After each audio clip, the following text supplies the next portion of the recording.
أعوذ بالله من الشيطان الرجيم.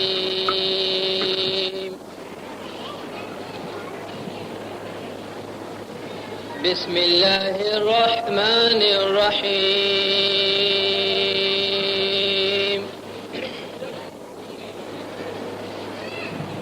قل هو الله أحد الله الصمد لم يلد ولم يولد ولم يكن له كفوا أحد. صدق الله العلي العظيم.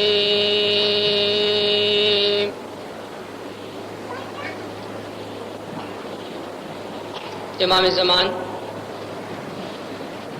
سرکار عالی وقار نور خدا بن برحق